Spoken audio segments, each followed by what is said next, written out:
장미 대선 본선이 이제 열띤 당내 경선을 거쳐서 마침내 5자 대결로 압축이 됐습니다. 이제 각 당은 선거대책위원회 체제로 본격 전환하는 등 본선전에 대비한 채비를 서두르고 있는데요. 네, 이 시간 세 분의 패널과 함께 대선 전국을 전망해 보겠습니다. 네. 김병민 경희대 개건교수, 김현 전 민주당 의원, 정현정 배재대 교수 나오셨습니다. 어서 오십시오. 어서 오세요. 네, 안녕하세요. 자, 관심을 가졌던 5구 장미 대선의 대진표가 이제 5자 구도로 끝내 완성이 됐습니다. 일단 이 5자 구도의 지속성, 그러니까 한 달 남았는데요. 네. 이 구도를 유지할 것인지 아니면 이게 틀어지게 될 것인지 먼저 예상을 해봐야 될 것 같습니다. 4월 말 투표용지 인쇄 전까지는 일단 5자 구도가 현실화될 가능성이 아주 높고요. 그렇군요. 다만 이제 정의당과 바른정당 같은 경우가 과연 선거일 5월 9일까지 끝까지 가게 될지는 좀 미지수로 남아 있는 것 같습니다. 예. 일단은 자유한국당의 홍준표 후보, 더불어민주당의 문재인 후보, 그리고 국민의당의 안철수 후보 같은 경우는 결국 5월 9일까지 끝까지 가는 형태로서의 3자 구도가 성사될 확률이 아주 높다라고 보여지고요. 예. 따라서 일부에서는 혹시 이제 안철수 후보와 문재인 후보 간의 양자 대결이 성사되는 것이 아닌가라고 얘기를 하고 있지만 네. 자유한국당의 홍준표 후보와 국민의당의 안철수 후보 간의 나름대로 연대 가능성은 상당히 점쳐지기가 어렵기 때문에 양자 구도보다는 3자 구도로 흩어질 가능성이 있고 바른정당과 아마 정의당 같은 경우는 끝까지 최종적으로 5월 9일 선거일까지 가기보다는 중간 정도의 연대 과정들을 거치지 않을까 하는 개인적인 생각이 듭니다. 예. 전 교수님 같은 경우에는 이제 안철수 후보가 양자 대결을 계속 얘기하면서 네. 그걸 띄우고 있는 상황인데, 그러니까 이렇게 양자 대결을 자신하는 어떤 그 논거가 있을 것 같아요. 어떻게 좀 그러니까 보세요? 두 가지 방식이 있을 것 같아요. 후보 연대를 해서 양자 구도를 만들어서 이제 양강이 겨루는 그런 형태의 양자 구도를 말씀했던 것일 수도 있고, 예. 또 하나는 오히려 이제 3자라고 하더라도 여론조사라든지 지지율상 양강이 명확히 선명하게 드러나는 경우 있지 않습니까? 예컨대 지금 자유한국당의 홍준표 후보가 계속 한 자릿수에 머물러 있다라면 나머지 어떤 그 지지율을 가지고 민주당의 문재인 후보와 안철수 후보가 그 안에서 양강을 구성할 수 있다 그러면 연대는 하지 않았지만 공학적 연대는 하지 않았지만 예. 여론상 어떤 그 양강이 형성되어서 실질적으로 겨누는 이런 어떤 방식들을 고민하고 한 것이 아니냐. 저는 후자 안철수 후보가 얘기하는 양자 구도는 바로 그 구도를 얘기를 해왔다라고 보여지는데요. 예, 예. 다만 이제 이 문제가 실제로 굉장히 설득력이 있어 보이지만 선거 막판에 가면 결국은 이른바 이제 중도층을 누가 더 많이 흡수하느냐, 이른바 외연 확장을 누가 더 많이 하느냐의 문제가 될 거예요. 그럼 중도의 표심을 고정적으로 가라앉히기 위해서는 저는 상당히 중요한 게 뭐냐면 얼마나 국정을 안정적으로 운영할 것인가가 핵심일 것 같습니다. 근데 국민의당 경우에는 지금 39석이 되어 있거든요. 39석과 120석의 구도라고 한다면 안정을 원하는 그 중도 보수층의 어떤 유권자들의 입장은 안정지향성을 선택할 가능성이 높기 때문에 예. 이렇게 그냥 그 수치로 보여지는 그런 어떤 다수가 아니라 구도 변경을 가야 된다는 게 그 이른바 이제 우리가 얘기하는 국민의당 내부에서도 지금 나와 있고, 그렇다면 자유한국당의 그 탄핵 찬성파 그리고 바른정당 이런 구도들을 만들어서 아예 선거를 막판까지 치르는 게 어떻겠느냐, 이런 얘기가 국민의당 내부에서 나오고 있는 것이죠. 그렇군요. 의원님께서는 조금 다른 말씀하실 것 같은데요. 사실은 지금 이제 5강 구도라고 얘기를 예. 하는데, 5자 대결. 실제로 지금 여론조사 수치로 보면 10% 정도 차이가 납니다. 문재인 후보와 안철수 후보가. 그러면은 그 10%라는 얘기는 뭐냐면 유권자가 전체 한 4,300만 명이 되고요. 그다음에 80%가 투표를 한다고 치면 예. 한 2,300만 명가량 됩니다. 그러면 그분들 사이에서 10%의 차이란 얘기는 200만 표의 차이입니다. 역대 어느 선거에서 200만 표 차이의 그 당락이 이제 물론 뭐 이명박 대통령이 탄생할 때 530만 표 차이로 그 승을 했지만 그동안에 이제 박빙의 선거의 경우는 뭐 23만 표 또는 43만 표 이런 정도의 차이로 그러니까 대통령이 선출되는 그런 거 아니겠습니까? 근데 지금 여론조사 기관에서 10% 정도 차이가 나는 그 문재인 후보와 안철수 후보를 양강 구도라고 그 하는 것은 제가 볼 땐 되게 좀 무리한 분석이고, 네. 그리고 양강 구도가 있을 수 없는 것은요, 바른정당이나 아니면은 그 자유당이 끝까지 완주를 하겠다는 입장을 밝히고 있고요. 그다음에 네. 국민들의 여론의 60%가 바른당이나 자유당과 그다음에 국민의당의 소위 말하는 뭐 통합이나 연대에 대해서 반대하는 여론이 60% 가까이 있습니다. 그리고 이번 그 5월 달에 치러지는 대선은 결국은 1,600만 명에 참여하는 국민들에 의한 촛불 민심이 반영된 조기 대선이기 때문에 실제로 저희 국민들의 70%가 대통령이 구속돼야 된다는 여론이 있었어요. 그래서 네. 뭐 진보냐 보수냐를 떠나서 정상적인 국가를 원하느냐 아니냐가 이번 대선의 가장 큰 기준이기 때문에 지금 뭐 여느 대선처럼 그 분석해서 보는 것은 제가 볼 때는 좀 안 맞는 분석이라고 보고요. 특히 네. 지금 이제 5월 9일이라는 시점은 저희가 연후 대선의 12월 19일로 보면 한 달 전이지 않습니까? 예. 한 달 전이면 어느 후보와 어느 후보가 연대를 하거나 통합을 할 경우에 정당 간 통합을 할 경우에 구체적인 그 방식이 나와야 됩니다. 예. 뭐 여론조사를 한다거나 아니면 흡수 통합을 한다거나 아니면 한 분이 양보한다거나 이런 구체적인 일정이 안 나온 상황에서 한 달 냅두고 무슨 양강구도다 아니면 다른 후보가 포기하지 않겠느냐 이런 것은 그야말로 신기루에 불과하다. 가정에는 현실 정치에서는 잘 네. 없다고 제가 좀 봅니다. 얘기를 네. 덧붙여서 얘기를 하면요. 그 선거라는 건 사실은 뭐 알 수 없죠. 그 국민들이 워낙 지지율이 실제로 많이 그 바뀌고 또 선거 막판까지 봐야 되는 건 맞습니다. 네. 그래서 박빙이 될지 아니면 지금 말씀하신 것처럼 어떤 현격한 차이로 승부가 날지는 좀 봐야 되겠지만 지금 경향성들을 좀 볼 필요가 있어요. 저는 사실 안철수 후보와 문재인 후보의 양자 대결 여론조사는 하지 말아야 된다고 봅니다. 개인적으로. 그건 어차피 현실이 아니기 때문에 다만 우리가 봐야 되는 그 추이를 관심 있게 봐야 되는 것은 삼자나 다자 구도에서 과연 안철수 후보와 문재인 후보의 표 격차의 문제인데요. 어제까지 최근에 나온 거 보면 5자나 3자에서 안철수 후보가 뭐 오차범위 약간 밖에 벗어나 있기는 합니다만 예. 여전히 30%를 양 후보가 유지하는 이런 축들이 점점 드러나고 있는 거거든요. 그러니까 여론조사라는 건 사실 경향으로 보는 것이죠. 그래서 이런 것들이 계속해서 선거 그 시간이 지나면 지날수록 이런 구도가 어느 정도 안정적으로 가게 되면 실제로는 현장에서 투표가 사실은 불확실해질 가능성이 높다. 그러니까 말씀하시는 것처럼 현격한 차이가 될지 아니면 박빙이 될지 최소한 불확실한 구도로 갈 가능성이 높다라는 것이거든요. 그래서 결국은 막판에는 양 후보가 어떻게 하면 좀 더 그 소위 말하는 중도의 표심을 잡아내느냐, 조금이라도 더 얻느냐의 문제가 될 것이고요. 또 하나는 아까 이제 촛불 민심을 말씀하셨는데 사실 이번 선거가 성립된 거는 촛불 민심이 맞습니다. 그거는 누구도 부정할 수 없는 것인데요. 다만 이제 정권 교체라고 하는 프레임만으로 이 선거를 끝낼 수 있는가라고 하는 게 국민의 목소리인 것 같아요. 이미 정권 교체는 된 것이고 야권의 어떤 경쟁성이라는 게 중요해진 선거 아니겠습니까? 네. 그렇다면 더 나은 정권 교체를 누가 할 수 있느냐라고 하는 게 지금 핵심 프레임이에요. 안철수가 더 나은 정권 교체를 할 수 있느냐, 그렇습니다. 문재인 후보가 더 나은 정권 교체를 할 수 있느냐, 그 경쟁을 이제 앞으로 하게 될 가능성이 높다라 그러면 결국은 자유한국당 후보 또 다른 정당 후보보다는 안철수 후보와 문재인 후보 간의 경쟁으로 사실은 그 구도화가 될 가능성이 높은데 네. 제가 아까 말씀드린 것처럼 염려하는 것은 뭐냐면 혹시라도 그 구도에서 더 나은 정권 교체를 하려면 사실은 안정적인 국정 운영에 대한 국민에 대한 신뢰를 줘야 되거든요. 예. 근데 지금 국민의당의 현실이 뭐냐라고 하는 것이죠. 정당과 민주당과의 어떤 의석수의 차이가 너무 현격하게 나기 때문에 최소한 일종의 구도 연대를 하지 않으면 막판에 가서는 그 경쟁에서 밀릴 수 있는 가능성이 있기 때문에 국민의당 입장에서 안철수 후보 입장에서는 그 준비를 지금부터 하는 것이 바람직하다. 그래서 최소한 바른정당과 다른 어떤 세력들과의 이른바 연대. 이 세력 확장이라고 하는 것을 해놓고 선거를 치러야만 더 나은 정권 교체 프레임 싸움에서 이길 수 있고 상대적 우위를 점할 수 예. 있는 거 아니냐 이런 얘기를 근데 하는 안철수 겁니다. 전 대표는 지금 당선 일성도 마찬가지고 강철수를 내세우면서 자강론을 계속 고수하는 것 같은 분위기예요. 지금 네. 정 교수님 말해 주신다면 국민의당에 필요한 점들을 얘기하셨는데 어떻게 교수님 어떻게 보시는지 한번 뭐 자강론을 내세웠기 때문에 지금의 안철수 후보의 저와 같은 지지율이 있는 겁니다. 그러니까 인위적인 연대 과정들을 여의도 정치권의 철학을 가지고 정치공학적인 연대를 만약 안철수 후보가 내세우기 시작하면서 나름대로의 연대를 강조하기 시작했다면 많은 국민들이 지금처럼 안철수 후보에게 많은 지지율을 보내진 않았을 거라는 생각이 들어요. 근데 안철수 후보가 방금 전에 우리 정 교수님 얘기했던 것처럼 선거 마지막 끝까지 39석의 국민의당 혼자서 집권하겠다라고 하는 자강론을 내세울 수 있을 것이냐라고 하면은 거긴 좀 의문이 듭니다. 그렇기 때문에 지금부터 이제 선대위 발족이 중요할 거고 선거를 치르는 과정에서도 국민의당 같은 경우는 손학규 의장이라든지 박주선 부의장 같은 경우도 결국은 연대에 대한 가능성을 더 높게 다졌던 부분들이 생기는 거죠.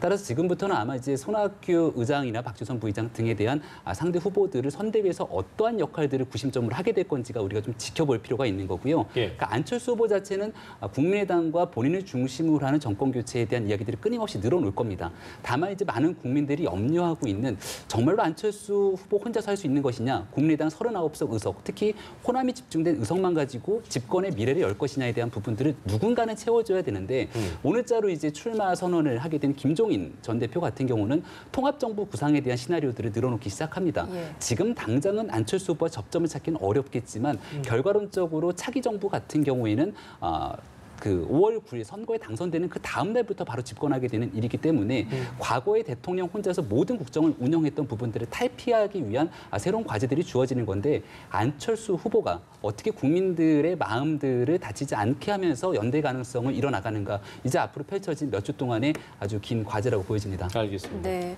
또 계속해서 논란이 되고 있는 게 문재인, 안철수 두 후보의 양자 대결 여론조사 결과인데요. 예, 예. 문 후보 측은 여론조사 자체에 좀 문제가 있다 이렇게 이야기하고 안 후보 측에서는 여태까지는 아무 말도 안 하다가 대세론이 무너지니까 왜 패권주의식으로 얘기를 하냐 이렇게 비판을 하고 있는데 어떻게 보십니까?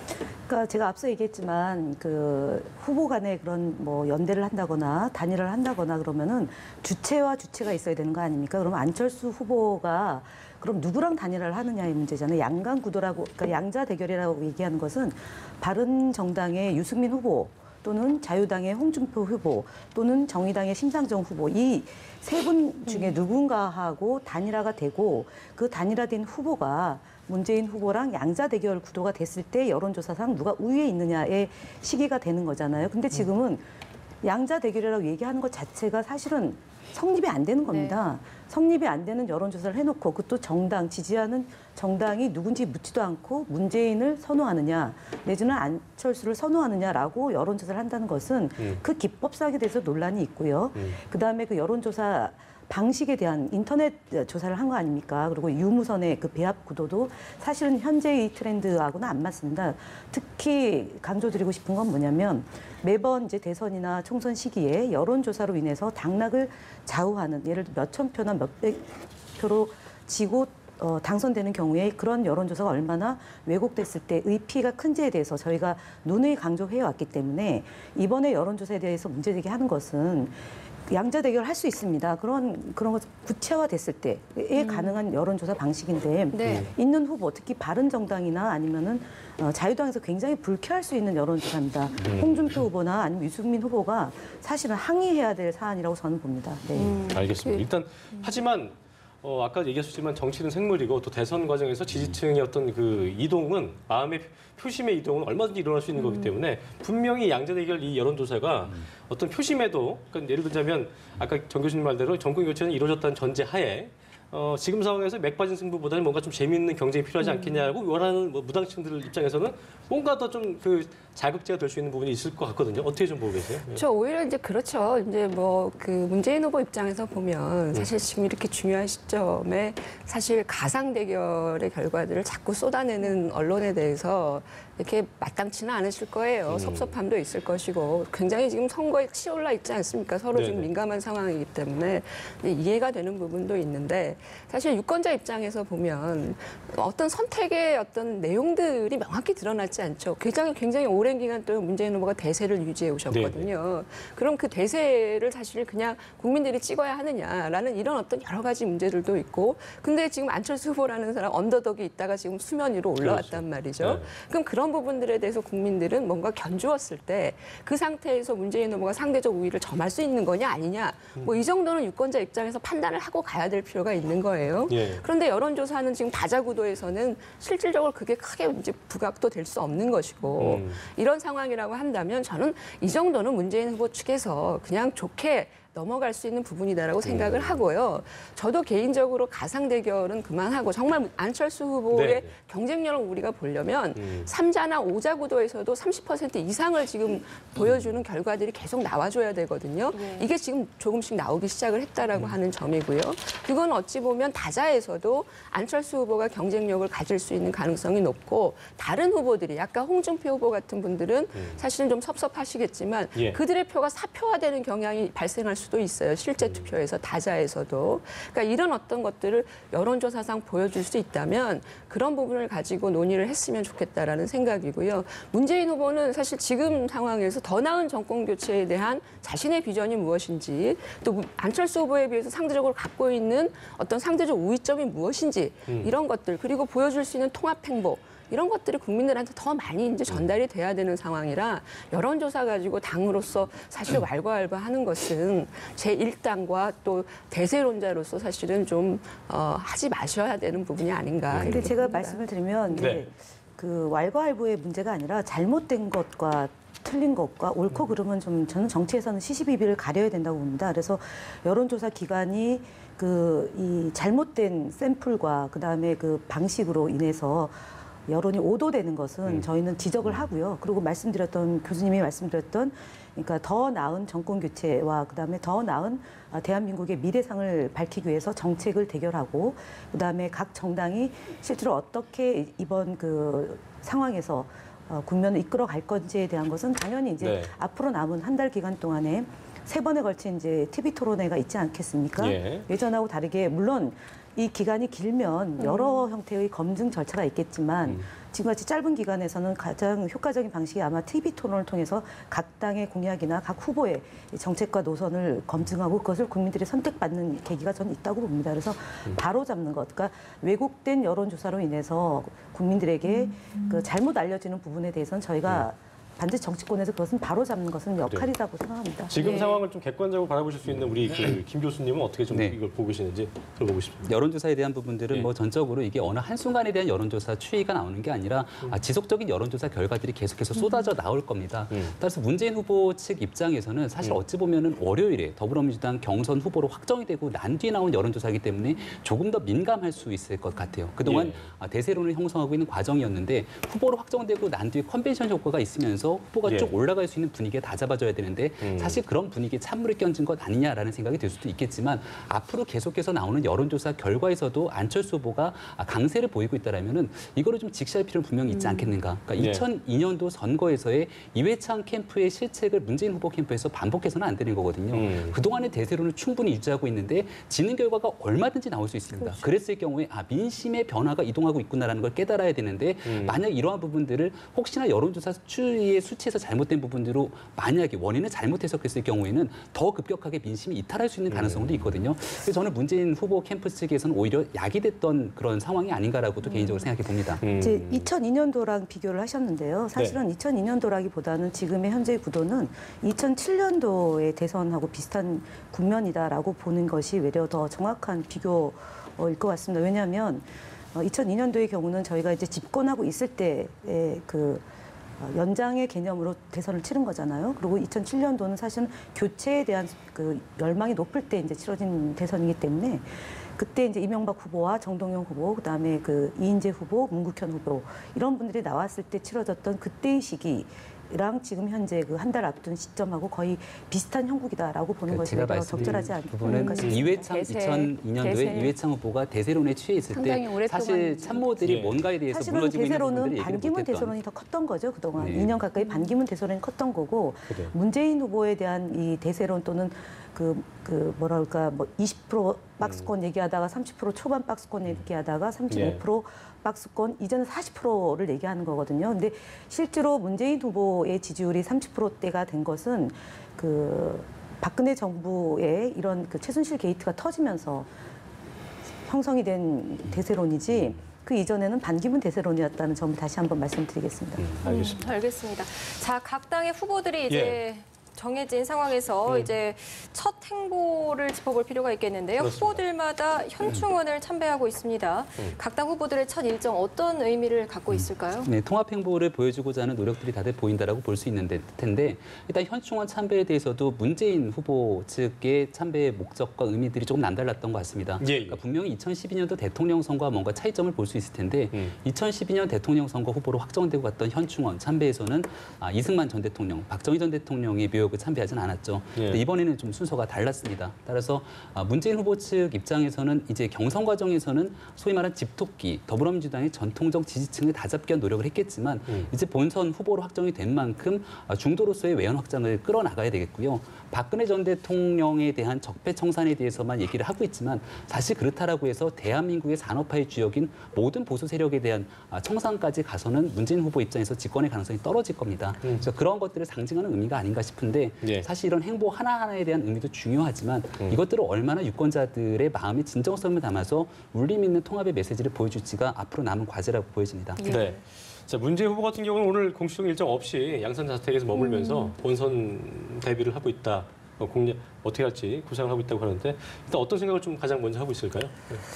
고민스러우실 것 같아요. 현재 상황. 아까 뭐 김현 전 의원께서는 문재인의 대세가 오랫동안 유지된 건 아니다. 이렇게 이제 항변 아닌 항변을 해주셨는데 상당히 오랫동안이죠. 사실은 지금 조기 대선이 오면서 상당의 시간들을 점유해 오셨거든요. 이제 30% 이상과 35%까지 육박하는 그런 어떤 모습들을 보여줘 왔는데 실제로 지금 이제 각 정당들의 경선들이 끝나면서 이 컨벤션 효과의 최대 수익자들이 이제 드러나기 시작하는 거 아니겠습니까? 그렇죠. 안철수 후보도 사실은 굉장히 자기 세력을 결집을 하면서 충분하게 지금 수면 위로 떠오르고 있고 그러니까 경쟁자들이 생겨버린 상황인데요. 저는 문재인 후보가 좀 그동안에 너무 상황을 녹록하게 보신 게 아니냐. 이른바 촛불 민심의 어떤 특별한 부분과 더불어서 정권 교체 프레임으로 이 선거가 그냥 지나갈 갈 수 있다라고 판단을 내리셨을 수 있을 것 같아요. 그리고 그것만 있으면 본인의 어떤 정권 쟁취라고 하는 게 상당 부분 의미가 있을 거라고 보신 것 같은데 이게 상황이 그렇지가 않은 거죠. 박근혜 대통령이 구속이 빨리 이루어지고 국민들이 이제는 박근혜 대통령을 잊어버리고 사실은 어떤 정권 교체를 해야 되느냐 이런 문제들이 지금 화두로 떠오르고 있고 또 이제 다른 정당들의 컨벤션 효과들을 누리는 다른 정당들의 대표들이 지금 나오고 있고 이런 상황에서 그동안의 어떤 집도끼 중심의 전략이 바뀌어야 되느냐 말아야 되느냐 이 부분도 고민이 되실 것 같아요. 그래서 그동안에 문재인 후보가 잘해오셨던 부분은 자신들의 어떤 집도끼를 굉장히 잘 챙기는 부분이었거든요. 그렇죠. 이것만으로 사실 다자에 나가면 상당히 승산이 있는 거였는데도 상황이 그렇게 되지 않는다라면 플러스 알파를 해야 되는데 이번 지방 그 자신들의 경선 정당 경선 내에서는 이 외연 확장에 좀 실패를 하신 것 같아요. 즉 안희정 후보의 지지자와 뭐 이재명 후보의 지지자는 별도로 하더라도 안희정 후보의 지지자들을 충분히 껴안을 수 있는 나름대로의 프로그램들이 지금 명확히 없어 보여서 예. 뭐 통합 선대위를 한다고는 하지만 국정 운영이라든지 이런 부분에 있어서 그 부분에 대한 어떤 비전을 충분히 준비가 되시지 않았던 부분이 네. 있어서 저는 그런 부분을 중심으로 아마 이 지금 고민에 빠져 계시지 않을까라는 그렇죠. 생각입니다. 일단은 뭐 제가 후보가 오늘 뭐 일정이 없어서 고민하고 계시다라는 얘기는 조금 과한 것 같고요. 왜냐하면 어저께 이제 현충원을 간다는 얘기는 국가 통수권자로서의 그동안 이제 나라를 위해서 나라를 네. 지키다가 먼저 가신 분들에 대해서 대한민국을 잘 지키겠다, 안전한 대한민국을 만들겠다. 그다음에 그분들의 그 애국심을 잊지 않겠다라는 취지로 가는 거지 무슨 통합의 메시지다 이렇게 보는 건 저는 좀 지엽적인 문제라고 봅니다. 현충원은 여느 나라든 아니면 우리의 모든 그 첫 행보는 현충원에 가는 걸로 시작을 합니다. 그다음에 오늘 그리고 이제 어저께 노무현 대통령이 묘역 참배하고 예. 그다음에 오늘 이제 선친 묘역 가고 그다음에 어머님을 뵙는 것은 또 이제 한 가정의 이제 가장으로서 또 도리를 다하는 거 아니겠습니까? 어저께 저희가 이제 추미애 당대표가 상임 선대위원장이 됐고, 그다음에 이제 외부에서 그 확장성을 하기 위해서 이제 외부 인사를 모시게 된다면 그때 네. 이제 한 분 더 모시겠다라고 됐고, 그다음에 시도당 위원장을 선대위원장으로 하고 최고위원들이 이제 선대위의 위원회로 다 포함돼가지고 지금 차분차분하게 가고 있습니다. 예. 실제로 여론조사 한 기관에서 나온 것 때문에 저희 당이 출렁일 정도로 그렇게 가볍지 않습니다. 그리고 지금 저희가 치러진 이 대선의 무게나 대한민국을 앞으로 어떻게 이끌고 가야 될지에 대한 고민은 상당히 오랫동안 해온 거 맞습니다. 그리고 저희가 처음 집권하는 정부가 아니고요. 예. 김대중 정부, 그다음에 노무현 정부에 이어서 제3기 민주정부를 수립해서 지금 쌓여왔던 적폐를 청산하고 그다음에 권력기관의 그런 어마어마한 이 국정농단을 좀 제대로 바로잡아야 된다는 이 시점에서 치러지는 대선이기 때문에 그 무엇보다도 긴장하고 국민들의 여망을 담아서 대선을 치르겠다라는 그 당과 함께 이렇게 가는 거기 때문에요. 네.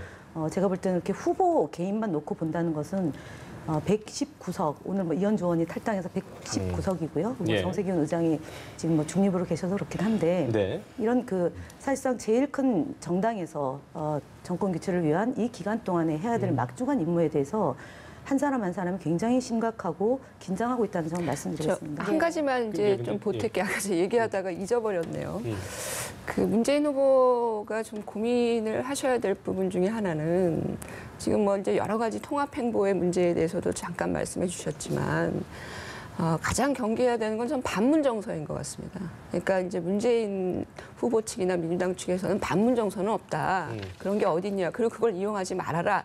뭐 이런 식의 어떤 말씀들을 하지만 지금 선거 막판에 그 이른바 이 반문 정서를 중심으로 사람들이 모여질 수 있는 어떤 환경들 이런 것들을 자꾸 만들어내는 의도하시진 않았겠지만 만들어내는 것이 된다면 아무리 지금 뭐 외연확장을 위해서 인사들을 영입하시고 뭐 이런 모습들을 보여주셔도 그런 부분들이 상당히 강한 어떤 휘발성을 가질 수 있다라고 하는 점인데요.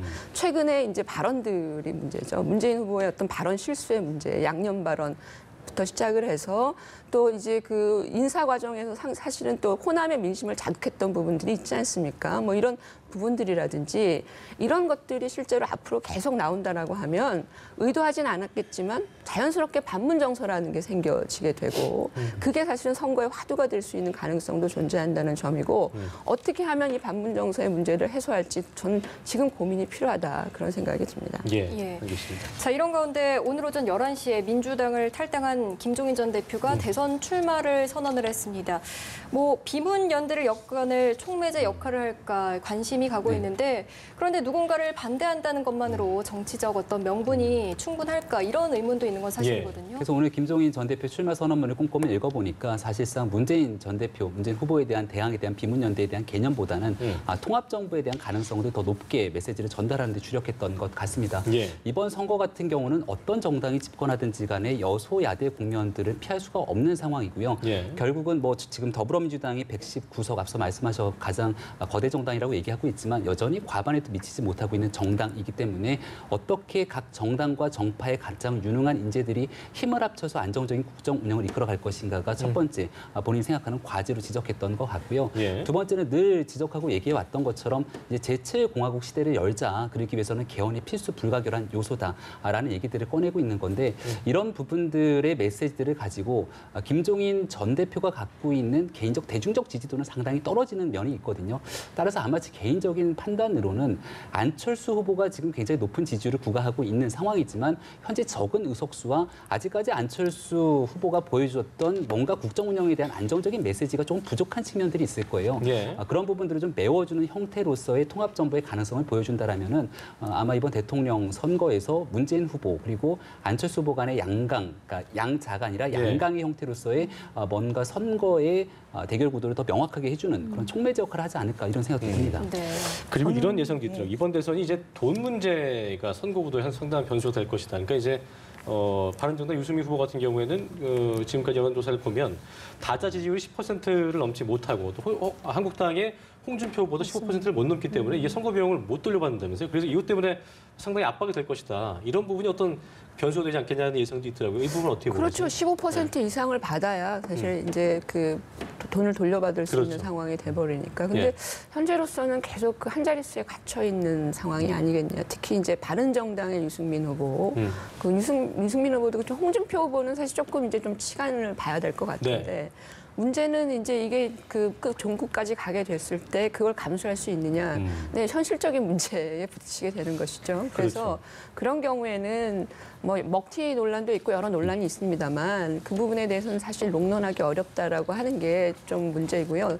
다만 이제 그걸 어떤 방식으로 사실은 명분 있는 그런 어떤 내용들로 채워갈 것인가의 문제는 여전히 유승민 후보 입장에서는 단일화, 후보 단일화 문제가 있고 또 바른정당의 어떤 정당 통합의 문제도 있고 이런 것들이 남아있기 때문에 어떤 그 기회나 길은 좀 열려 있는 것이 아니냐 의미 있는 어떤 그 뭐라 그럴까요 사퇴 이런 부분들을 할 수 있는 구도는 저는 여전히 가능성이 있어 보인다고 생각을 합니다. 물론 유승민 후보는 끝까지 가겠다고 현실적으로 말씀을 하시지만 그러나 이제 현실로서는 그러기 좀 어려운 부분이 있다라고 봅니다. 네. 예. 자, 한국당도 좀 살펴보겠는데요. 네. 자유한국당의 홍준표 후보는 대선이라는 큰 판이 짜여졌다. 그렇기 때문에 보수가 좀 결집해야 한다. 이런 이야기를 했는데 앞으로 좀 어떻게 전망하십니까? 저는 뭐 그렇게 되리라 봅니다. 그래서 좀 전에 이제 김종인 전 의원의 탈당 관련하고 출마 뭐 이런 건데요. 사실은 5번에 걸쳐서 비례대표를 하셨고 그 이분은 그 어느 부분보다도 정당 정치의 중요성을 아시는 분이에요. 그래서 뭐 무소속으로 오래 남아 있을 것 같지는 않고 예. 본인이 무슨 역할을 할 생각을 갖고 이제 움직이실 건데 그게 얼마나 영향을 미칠지는 좀 미지수고요. 그다음에 이제 그 보수 정당의 그 자금 문제를 걱정하시는데 저는 보수 정당은 자금 문제 걱정 안 한다고 봅니다. 왜냐하면 대구 경북 지역을 근거로 둔 정당이기 때문에 그분들은 기본적으로 돈이 많은 정당입니다. 그리고 후원하시는 분들도 규모가 저희 이제 더불어민주당하고 비교가 안 되는 규모입니다. 저희가 예를 들어 10,000원의 후원금으로 20만 명이 그러니까 저희 문재인 후보를 지원한다고 치면 거기는 1,000만 원으로 후원하시는 분들이 많이 있기 때문에 그 정도 갖고 뭐 그 후보를 중간에 사퇴한다거나 이렇게 보지는 않고요.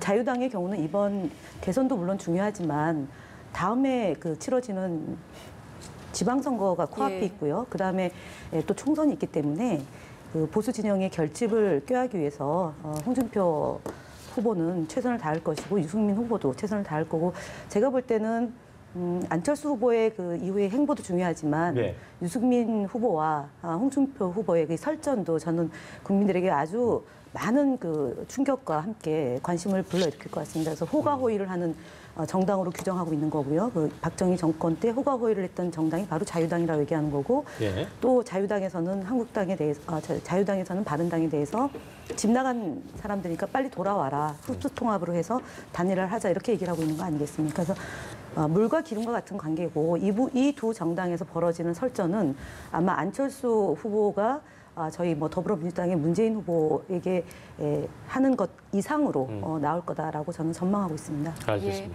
자, 오늘 말씀 여기까지 듣겠습니다. 네. 세 분 고맙습니다. 고맙습니다. 네, 감사합니다.